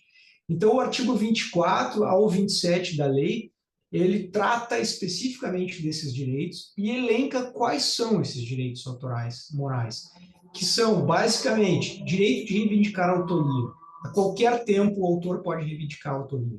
De ter o seu nome creditado. Então, independente de eu ter transferido, cedido os direitos autorais patrimoniais para a exploração econômica daquela obra, que pode ser uma obra de artes plásticas, pode ser um fonograma, uma música, pode ser um livro, eu tenho direito a qualquer tempo de reivindicar que eu sou o autor daquela obra e ter o meu nome associado, creditado àquela obra. Conservar a obra inédita. Eu posso decidir que eu não gostaria em nenhum momento, claro, se eu não cedi os direitos autorais patrimoniais, mas eu quero que essa obra nunca seja revelada, que ela seja mantida em segredo, inédito, não seja publicada. Isso é um direito autoral moral do autor. Assegurar a integridade. Então, eu posso me opor a modificações. Eu cedi os direitos autorais de uma obra literária para uma editora, para que ela publicasse em diversas edições, mas eu não autorizo ela a fazer qualquer modificação, a encontrar um terceiro, por exemplo, para reescrever trechos da obra. Isso é um direito autoral moral, isso é um direito personalíssimo e inalienável. Não há como eu transferir esse direito a menos que eu deseje agir dessa forma. Mas eu posso me opor a qualquer momento. Retirar a obra de circulação, ter acesso a exemplar único. Então, são exemplos aqui objetivos que traz o artigo 24 ao 27 da lei, e que são, então, os chamados direitos autorais morais. E, mais adiante, na lei, no artigo 2845, vem, então, explicitado o que são os direitos autorais patrimoniais, que são esses de direito de uso econômico. O direito exclusivo de utilizar, fruir, dispor da obra literária, artística ou científica. O autor poderá ceder esses direitos para reprodução, para edição, adaptação, para arranjo musical, tradução, inclusão, né, em fonograma ou produção de audiovisual. Então, esses são direitos que são passíveis de transação, são direitos disponíveis que o autor pode livremente ceder, autorizar o seu uso de forma remunerada ou não. E eles têm um tempo de duração, tempo em que a lei confere uma proteção. Esse tempo, ele é de 70, no Brasil, ele é de 70 anos, a partir do primeiro dia sucessivo à morte do autor. Então, isso significa que, durante 70 anos, os sucessores, os herdeiros do falecido, poderão explorar economicamente aquela obra. Depois disso, essa obra é considerada obra em domínio público. Então, qualquer pessoa poderá utilizar aquela obra, desde que preservada os direitos autorais morais do autor, porque esses são imprescritíveis, são inalienáveis, eles são permanentes.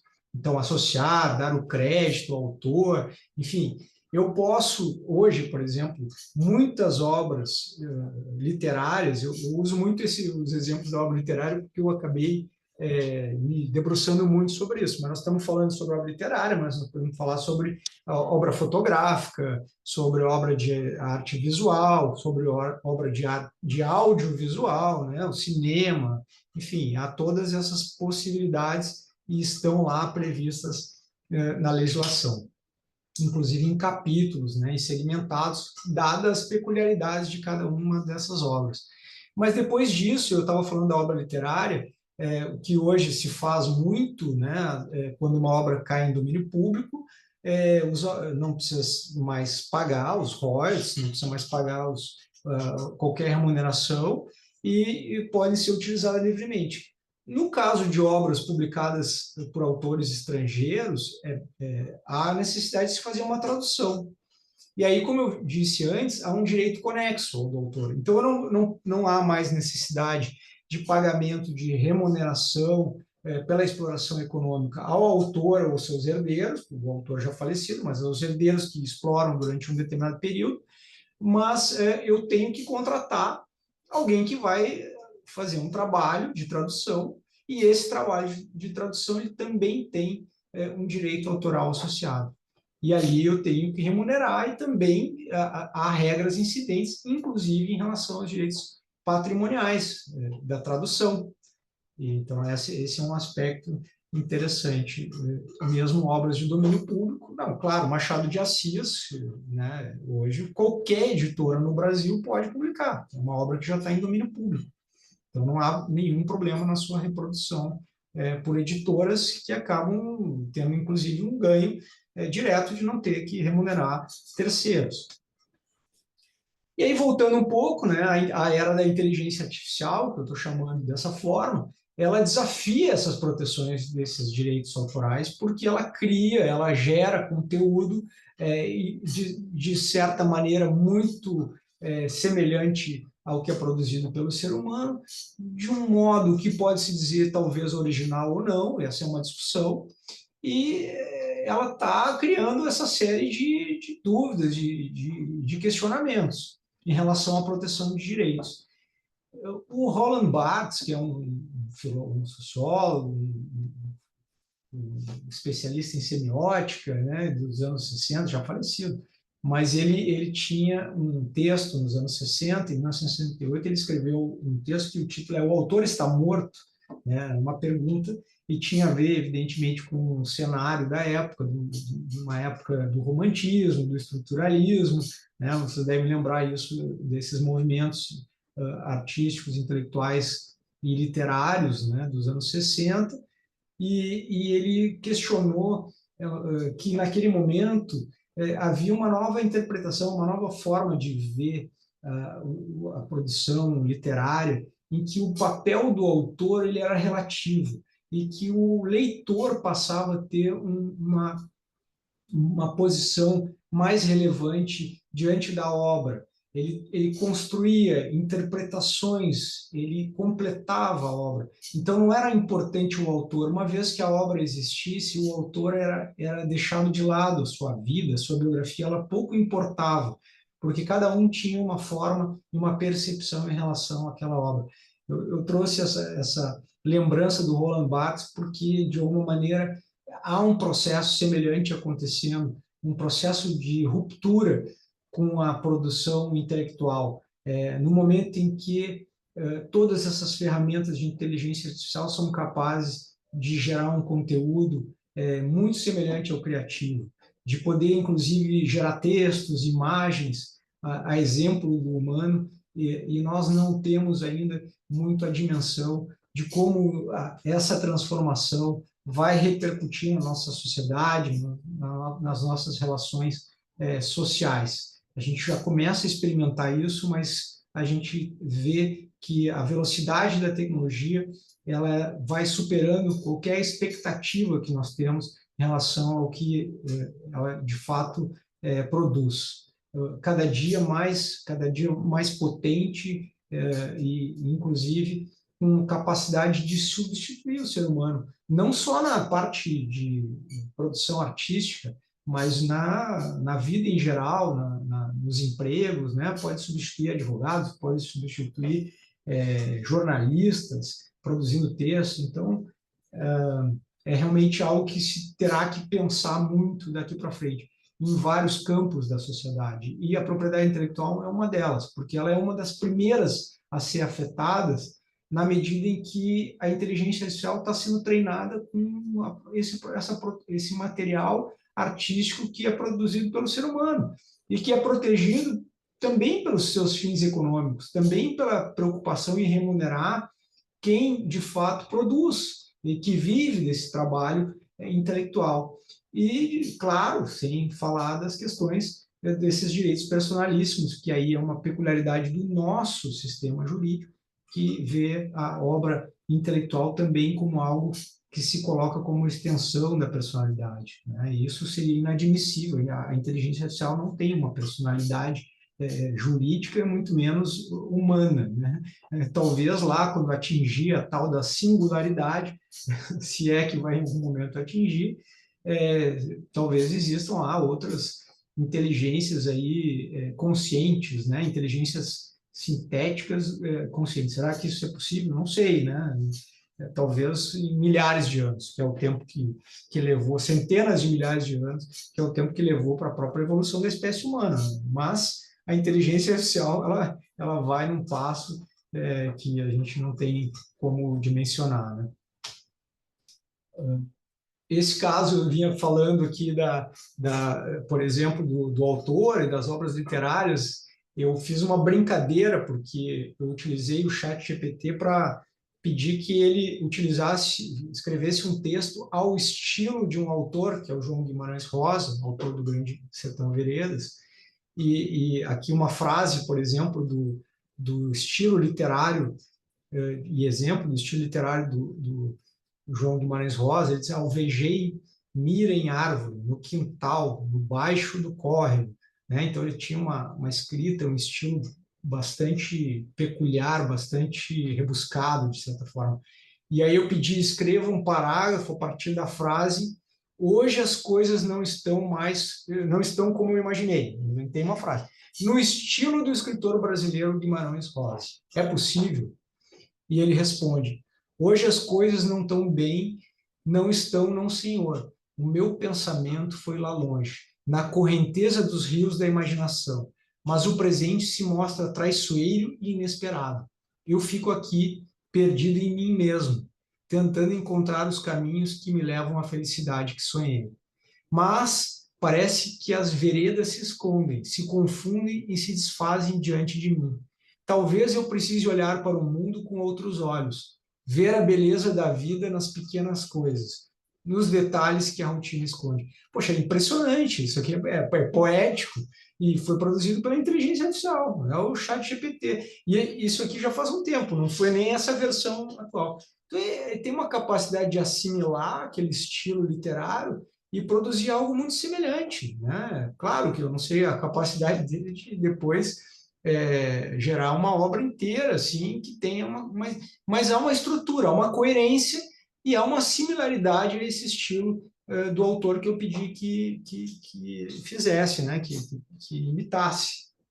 Então, essa capacidade de imitação já é muito impressionante. E é possível até passível de enganar. Né? A gente sabe disso. Até trabalhos científicos e universidade, na escola, hoje é possível fazer e produzir algo muito próximo, muito, às vezes até muito melhor do que é produzido pelo ser humano em alguns casos. Essa questão do estilo e da apropriação do estilo é outra questão que envolve os direitos autorais. Porque será que nesse caso não há uma violação dos direitos do autor? Né? Porque ali, Guimarães Rosa, eu tô pedindo que utilize o estilo de um autor. E esse estilo, será que ele é objeto de proteção? Depende, né? Estilo é algo que, de alguma maneira, também se utiliza, né? Alguém sempre se inspira, de alguma maneira, em outro autor, né? A obra do Shakespeare, ela também tem inspiração lá na Grécia Antiga e também as novelas da Globo, de alguma maneira, assim, também repetem essas tramas, esses conflitos da humanidade. Então, essas coisas são limítrofes, né? Mas aqui, na verdade, a inteligência artificial ela tem uma fonte originária concreta. Muitas vezes é possível dizer para ela, vá lá e consulte esse trabalho, né? Em última análise é isso. Ela leu toda a obra do Guimarães, leu, né? Teve acesso ali ao conteúdo e ordena aquelas palavras, mistura, buscando uma coerência linguística, buscando uma estrutura coerente, mas ela está se apropriando daquilo, ela está utilizando para poder compor e não está, em tese, né, sem autorização nenhuma, né? Então, o Dali é capaz de fazer isso, né, de pedir que gere uma imagem a partir de um estilo qualquer, também se pode fazer isso com imagens e com sons também.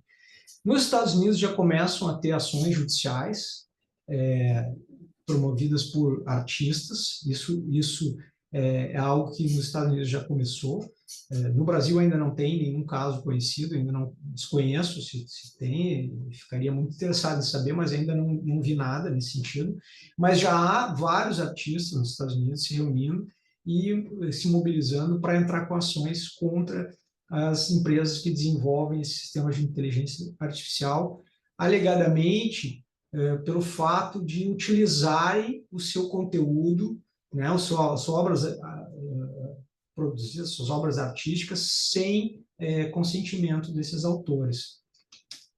Nesse caso aqui, essas ações aqui são 3 artistas pioneiras nos Estados Unidos, são as primeiras ações, Kelly McKernan, Carla Ortiz e Sarah Anderson, que seriam as primeiras ações ajuizadas nos Estados Unidos contra a Stability AI, que, segundo elas, teria consultado os seus trabalhos de obras digitais, obras plásticas digitais, para produzir, para serem utilizados para a produção de conteúdo.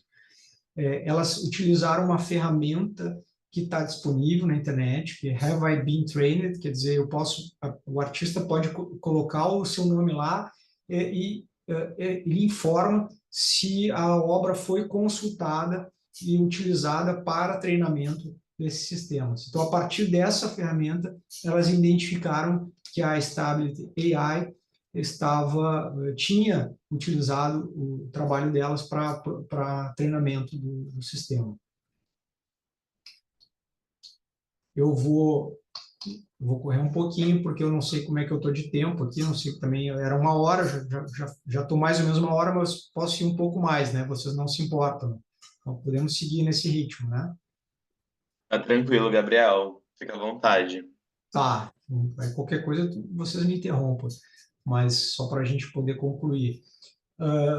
Nos Estados Unidos também, agora em 2024, aí as grandes empresas gravadoras, titulares de direitos de fonogramas, de música, a Universal, a Sony, a Warner, entraram com ações nos Estados Unidos contra 2 empresas que são desenvolvedoras de um aplicativo que utiliza que treinou a partir de fonogramas que são da titularidade dessas grandes gravadoras, foram cedidos pelos artistas, para, por exemplo, gerarem uma música com instruções que são dadas pelo usuário. Então, eu quero que uma música, eu posso dar uma frase, como eu fiz ali no caso do ChatGPT, o amor é lindo, eu quero que o Elton John, uma música do Elton John,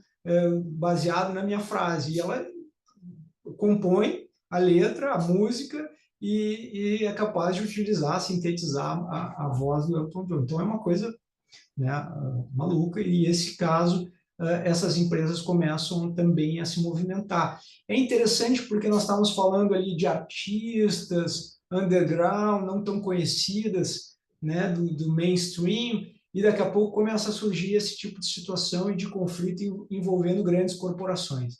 Então aqui nós já podemos falar, talvez isso possa ter um impacto na discussão da violação dos direitos e talvez até a construção de um novo modelo, né, de remuneração de artistas ou de titulares de direitos autorais no mundo, né, de modo geral, como aconteceu lá com o Napster, com o Spotify, que também foram disruptivos nesse sentido e forçaram uma mudança estrutural no setor, né? Então aqui talvez já comece a pensar que quando entram essas grandes corporações, as coisas começam a ter um outro encaminhamento, a ter uma forma de acomodação de interesses. Também já existem ações há algum tempo, desde 2014, da Associação de Escritores contra a Google Books, que vinha digitalizando todo o acervo literário da humanidade, né? E que, então, sem nenhum pagamento de qualquer valor para autores. Então, isso já há uma ação desde 2014 sem desfecho. Também a Getty Images, que é uma empresa que é titular de imagens, né, e que comercializa imagens, também tem uma ação contra a Stable AI. Então, começam a surgir essas situações. A violação de direitos do autor, ela tem como característica o que a lei chama de contrafação, né, que é a reprodução não autorizada da obra protegida, e o plágio. E aí o plágio é interessante porque o plágio não tem um conceito propriamente estabelecido na lei. A gente fala em plágio, mas essa é uma construção da doutrina e da própria jurisprudência que faz referência à expressão plágio, mas como algo que significa a violação de um direito moral do autor, um direito de paternidade da obra. O direito autoral moral ele inclui o direito de paternalidade, é um direito de reivindicar a obra, a autoria da obra a qualquer tempo, né, de associar o seu nome a ela. E o plágio é a apropriação daquela obra, como se fosse sua, né? Então, alguém utiliza a obra de um autor qualquer e dá o seu nome àquele trabalho, né? É uma fraude, é uma forma de apropriação do trabalho artístico do terceiro. E ele pode ser, de alguma maneira, responsabilizado por isso, seja pela reparação, por meio da indenização, ou até com algumas penalidades lá e sanções que a lei de direito autoral prevê. E a contrafação, essa sim tem o seu conceito na lei, é a reprodução não autorizada. Então, pegar o livro de um autor e publicá-lo e editá-lo sem a autorização do titular do direito autoral. Então, eu reproduzo, né, a obra, a pirataria é a contrafação, né? É o CD pirata, aquele DVD que tinha um tempo atrás, aquilo é uma reprodução não autorizada, aquilo não é um plágio, aquilo é uma contrafação. Isso está previsto na lei e tem sanções específicas também, além das indenizações que são cabíveis nessas hipóteses. Então, a violação dos direitos do autor, lá no artigo 29, ela diz que depende de autorização prévia e expressa do autor a utilização de qualquer obra, por quaisquer modalidades, a reprodução integral, a parcial, a edição, a adaptação, a tradução, inclusão em fonograma. Então, devo ter necessariamente a autorização prévia do autor, sob pena de violar esses direitos e, portanto, responder por essa violação, seja pelos prejuízos que eu causei, ou seja, por meio de sanções que são aplicadas a partir do texto da lei. A tutela desses direitos, elas se dão de duas formas, pela reparação e pela sanção. Então, eu posso buscar uma indenização pelas perdas e danos, pelos prejuízos materiais que foram causados ao titular do direito, como também há algumas sanções previstas na lei, como a apreensão de exemplares que foram reproduzidos de forma indevida, né, os ganhos econômicos, como nós dissemos, as perdas e danos, prejuízos materiais, os lucros cessantes, se eventualmente prejudicou aquela atividade, a exploração daquela atividade econômica. E a lei também diz, e aí aqui sim o dano moral, fala expressamente no dano moral, deixar de anunciar o nome do titular do direito, do autor, que é um direito autoral moral, ele responde por dano moral. Então, essa é uma peculiaridade porque está previsto e equiparado. Deixar de dar o crédito ao autor corresponde a causar um dano moral.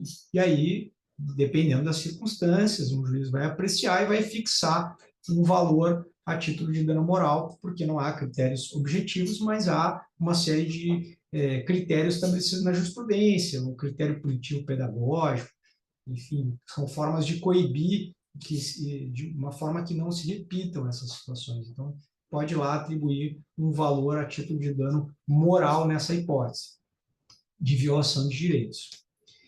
E depois é importante também dizer que, além da hipótese da violação, há situações que, mesmo na reprodução de uma obra protegida, não haveria a violação de um direito de autor. São os chamados limites dos direitos do autor, ou a limitação dos direitos. Então, em alguns casos específicos na lei, lá no artigo 46, mais especificamente, tem essas exceções à violação. Então, por exemplo, citação para fins de crítica e estudo, isso não caracteriza a violação, né, porque seria, inclusive, uma forma de impedir a difusão da cultura, e esse não é o objetivo da proteção dos direitos autorais. Então, eu posso, num trabalho científico, um trabalho acadêmico, fazer uma citação. Eu posso fazer um trabalho crítico de uma obra literária, mesmo utilizando trechos daquela obra, sem que, com isso, caracterize a violação de direitos. O estudo também, né, o trabalho de faculdade, a reprodução de pequenos trechos de qualquer obra, inclusive visual, artística, literária, pequenos trechos, desde que não prejudique os interesses do autor, os seus interesses econômicos, mais especificamente, não caracteriza a violação. A paródia e as paráfrases também não constituem, desde que não constituam descrédito do autor, também podem ser utilizadas. A paródia ela tem um sentido cômico, né? Utilizar, por exemplo, algo para contar de uma maneira que tenha um sentido cômico mesmo, de humor ou de representação daquela obra. E a paráfrase é a citação, a referência, né, da própria obra para um fim que não prejudique ou cause descrédito ao autor. Só para dar um exemplo aqui de um julgado de 2023 no STJ, e que envolveu o Roberto Carlos, cantor, e o o Erasmo, falecido, e o Tiririca, que é um comediante e que foi candidato a deputado federal num determinado ano em São Paulo, chegou a se eleger, teve uma votação expressiva. Mas ele fez uma paródia, ele fez uma versão da canção O Portão, que é da autoria de Roberto Carlos e Erasmo Carlos, e utilizou utilizou na sua campanha eleitoral. E aí o Roberto Carlos, o Erasmo, entraram com uma ação contra o Tiririca, dizendo que houve uma violação, houve um uso não autorizado, um uso indevido daquela obra, daqueles autores, pelo Tiririca. E aí o STJ, ele, nesse julgado, que eu vou ler porque é interessante, ele diz o seguinte: a paródia consiste em uma imitação cômica de uma composição literária, de um filme, de uma música, de uma obra qualquer conhecida do público, quase sempre dotada de comicidade.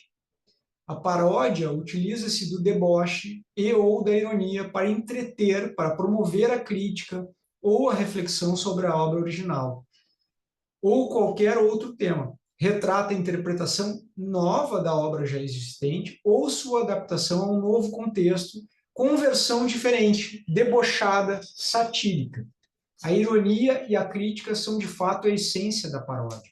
A proteção legal desse tipo de criação intelectual tem por escopo resguardar a liberdade de expressão, condição essencial ao pluralismo das ideias, que, por sua vez, constitui um valor estruturante do regime democrático.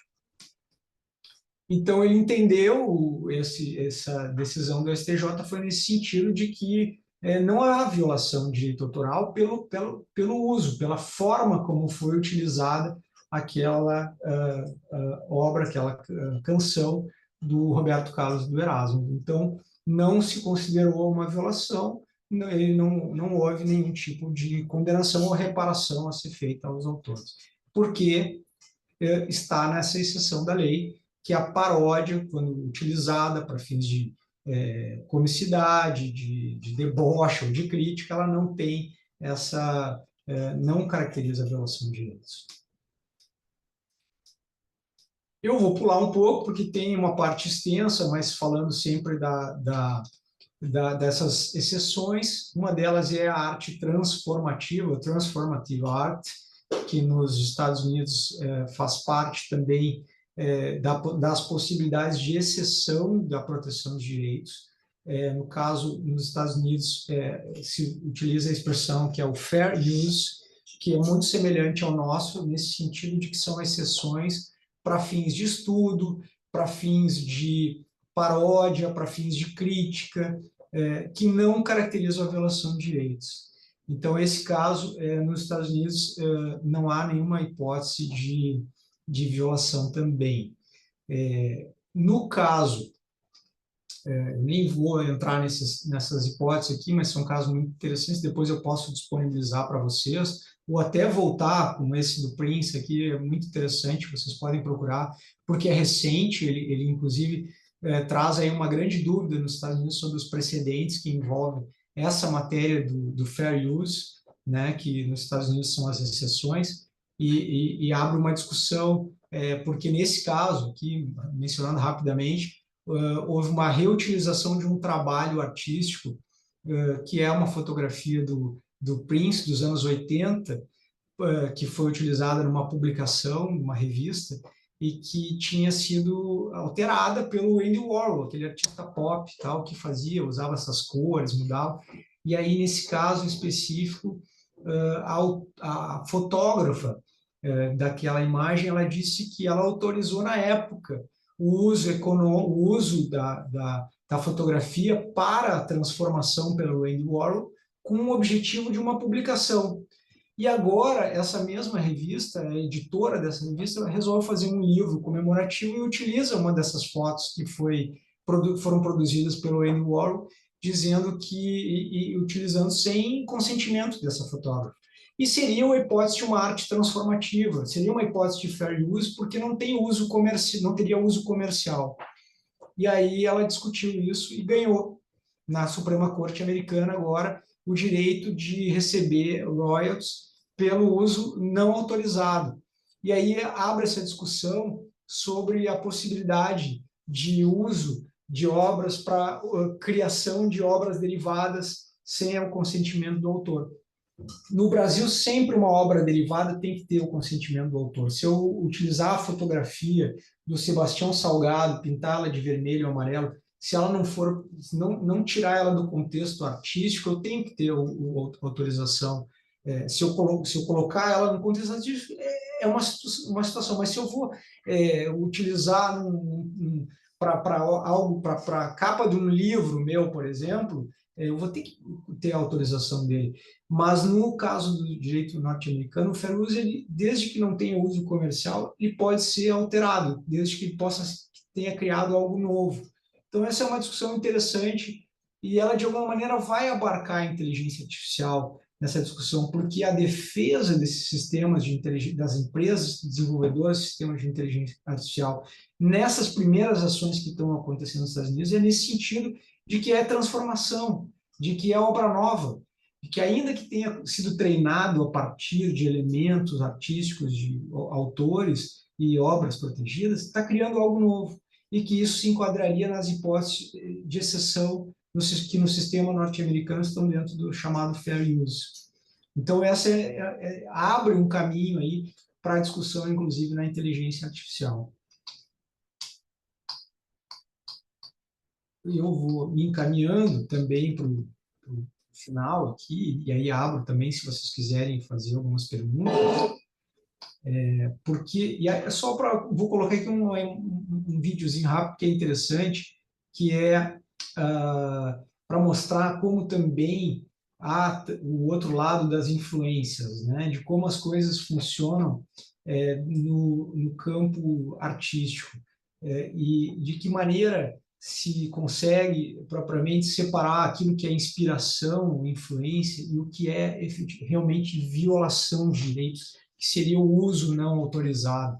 Esse caso aqui de uma situação que se repete, né, em várias expressões artísticas, e que tem elementos lá na obra do Frankenstein, na obra do Fritz Lang, que é um filme de 1927, um filme futurista, né? E mais recentemente no filme de Pequenas Criaturas, que é baseado num livro chamado Poor Things, e que vocês vão ver, é interessante porque há uma similaridade de elementos na composição do filme dessas diversas obras anteriores. Eu vou colocar aqui.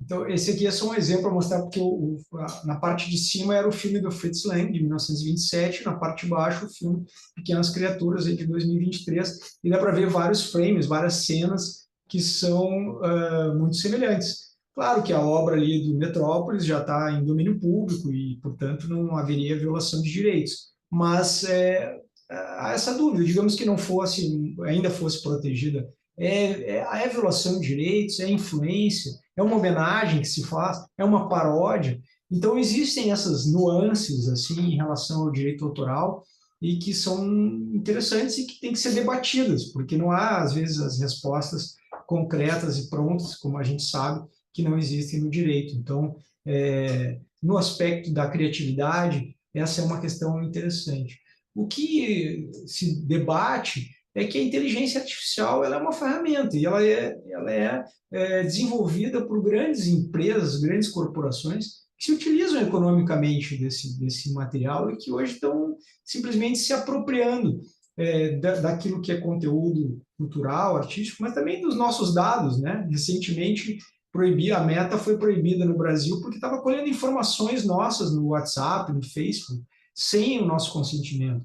Então, esse é o grande risco, porque a inteligência artificial, nós somos, né, o produto, nossa vida, a nossa atividade intelectual e os nossos dados pessoais são a matéria-prima para a inteligência artificial, no atual estado.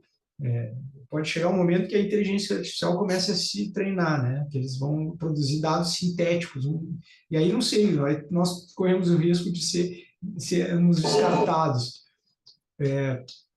No ano passado, o Yuval Harari escreveu um artigo, junto com o Tristan Harris, Asa Raskin, falando que a humanidade precisava dominar a inteligência artificial antes que ela dominasse a própria humanidade, né? Então, a velocidade com que as coisas estão andando e o descontrole é algo que preocupa e tem que, às vezes, parar para pensar e regular, seja na proteção de direitos da personalidade, seja nos direitos intelectuais, de obras intelectuais que são produzidas.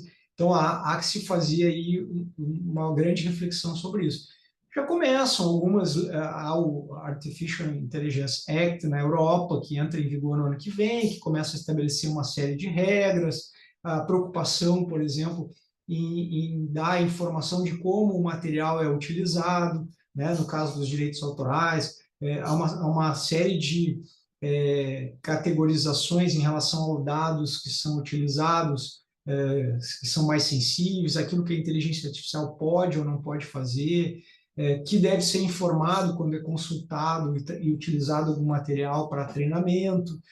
Então, e no Brasil é um projeto de lei também que está em curso, que é muito semelhante a esse europeu, mas a gente não sabe exatamente como o europeu vai trabalhar, vai funcionar na prática. Então, talvez observar um pouco seria importante também, antes de sair regulando. O próprio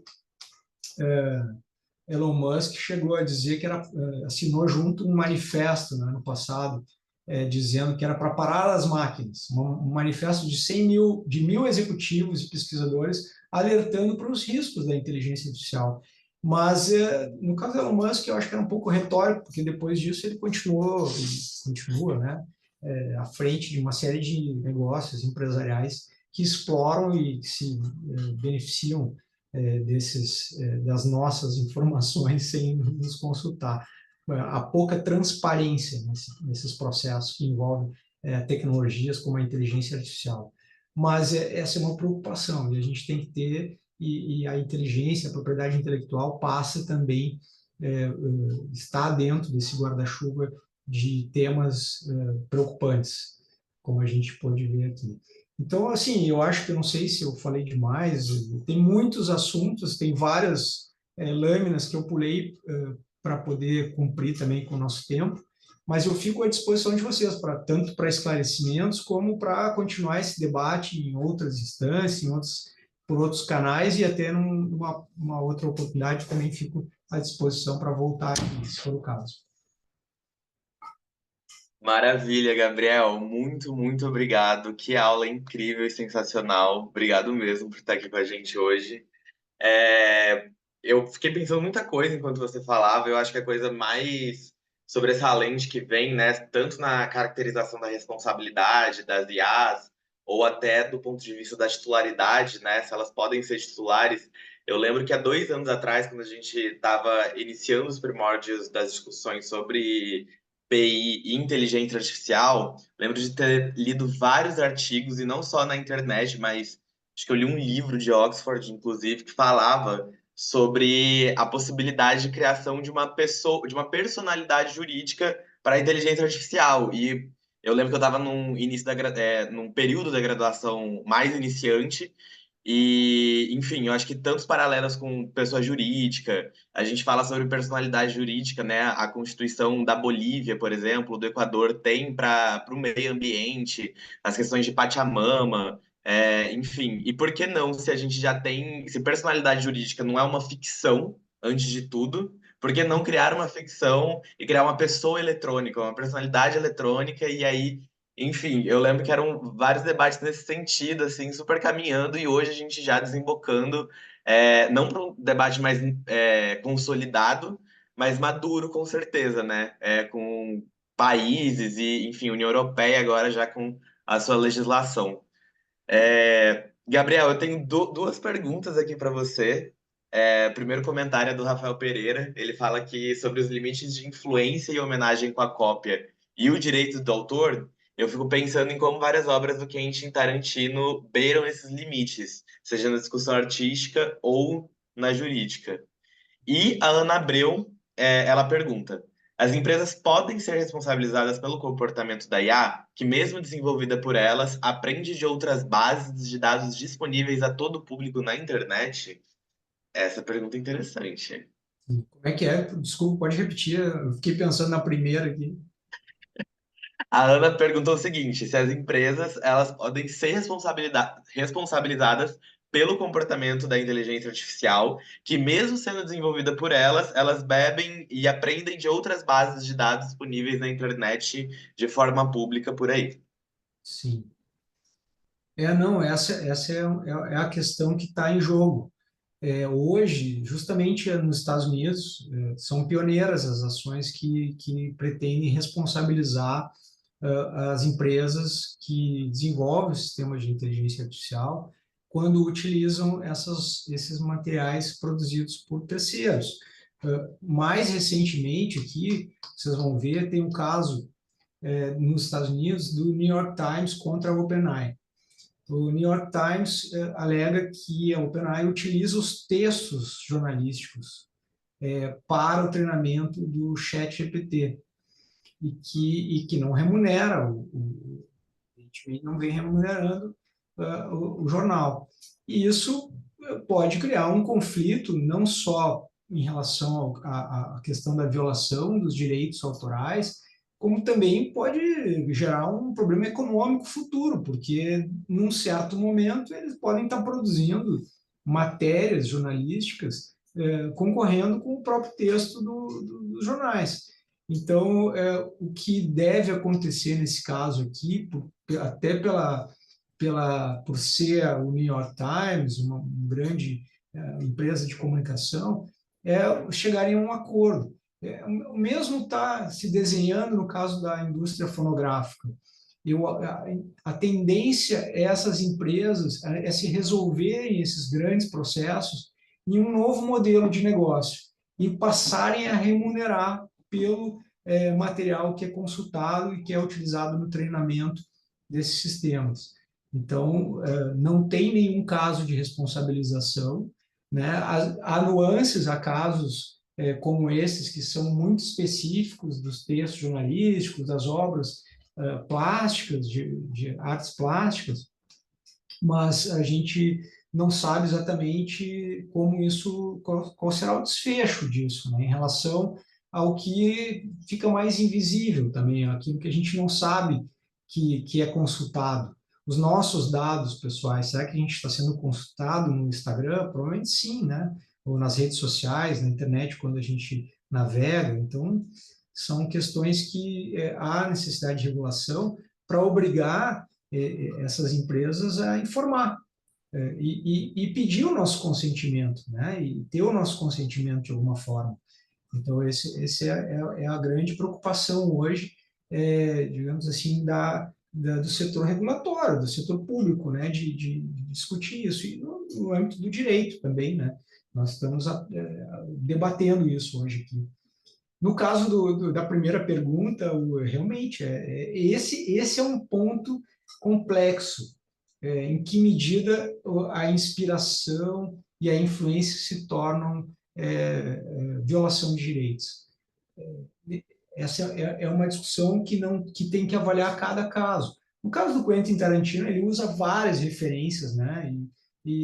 Claro, a defesa dele seria, digamos, não sei de nenhum processo contra ele, mas há casos de poderia dizer que ele é uma homenagem, são pequenos trechos, são inspirações de algo que se repete, porque tem muita coisa também na produção artística que é uma repetição, né? A gente dificilmente se cria algo. E a própria mente humana, ela relabora, ela utiliza elementos que ela teve acesso da sua experiência pessoal, né? Agora, a máquina, não. A máquina ela tem um processo de indução e há também um interesse econômico. Então, isso tem que ser separado, não é a mesma coisa. Nós não podemos equiparar hoje a atividade intelectual, criativa, humana, é um processo algoritmo de decisões né, artificiais. Então, eu acho que é que se preservar, digamos assim, a centralidade do ser humano nesse contexto global das tecnologias, né? Preservar o espaço do ser humano, porque senão nós vamos ser superados, nós vamos ser substituídos nisso em alguns anos. E isso é ruim, né? Isso nos coloca numa posição de sermos subjugados pela máquina, né? Virarmos dependentes daquilo que a máquina decide. E esse processo não pode ser invertido. Maravilha. Gente, se a gente não tiver mais nenhuma pergunta, eu queria agradecer muito ao Gabriel por estar se dispondo a estar aqui com a gente hoje. Gabriel, a aula foi extremamente esclarecedora, muito proveitosa. A gente espera estar com você novamente em novos espaços e te reencontrar, quem sabe fisicamente na Nacional de Direito, numa oportunidade em breve. Seria excelente. É um E eu prazer. queria agradecer e eu queria agradecer a todo mundo, gente, que participou das nossas 4 aulas, do nosso ciclo de formação interna. Espero que vocês tenham aprendido muito, de verdade. Quando a gente fez esse processo seletivo e pensou em abraçar novos membros, muitos de vocês comentavam que esse era o primeiro contato inicial com a propriedade intelectual. Então, nada mais justo do que a gente promover esse espaço aqui para que vocês estivessem em contato com as nossas 5 principais áreas da PI e que sempre estão aí de uma forma ou outra de um modelo transversal, tangenciando vários assuntos. Então, eu acho que a partir de agora, a gente entra numa nova fase na liga, com todo mundo alinhado, já conhecendo várias dos eixos da propriedade intelectual. A gente vai ter uma reunião da diretoria acadêmica de ensino nesse sábado para debater os nossos futuros projetos. A gente quer criar um grupo de pesquisa dentro da LAP, agora de fato, para a gente tratar sobre marcas monocromáticas, provavelmente vai ser esse tema, eu já anuncio aqui de primeira mão. Do nosso segundo semestre de 2024, sob orientação da professora Cone. Além disso, a gente também quer começar a produzir mais artigos. E eu tenho uma novidade para o segundo semestre, a LAP, a gente quer lançar um podcast. Então, estejam preparados. Vem muita coisa por aí na LAP e eu espero contar com a colaboração de todos vocês. Eu acho que além da reunião da diretoria de ensino, a gente vai ter da reunião da diretoria de marketing no domingo também. Então, fiquem atentos no grupo. E antes de encerrar, acho que eu só queria enviar para vocês o nosso link de inscrição para o post do curso de Direito, Tecnologia e Propriedade Intelectual que a gente vai fazer. Vai ser bem no finalzinho do mês de agosto, as aulas já vão ter voltado. A gente se preocupou em equilibrar tanto para os alunos do noturno quanto para os alunos do integral da manhã. Então fiquem tranquilos e se organizem para participar. É isso, pessoal. Uma boa noite para todo mundo. Muito obrigada por ter aceitado o nosso convite. Agradeço muito, a aula foi incrível, super produtiva. Obrigada, gente, também por todos que compareceram. Boa noite a todos. Eu que agradeço e aproveito e deixo meus contatos ali também, se quiserem, fico à disposição para conversar também sobre esses temas. Obrigado, hein? Obrigado, Claro, viu, Gabriel. obrigada. Tchau, tchau, gente. Tchau, Boa tchau. noite.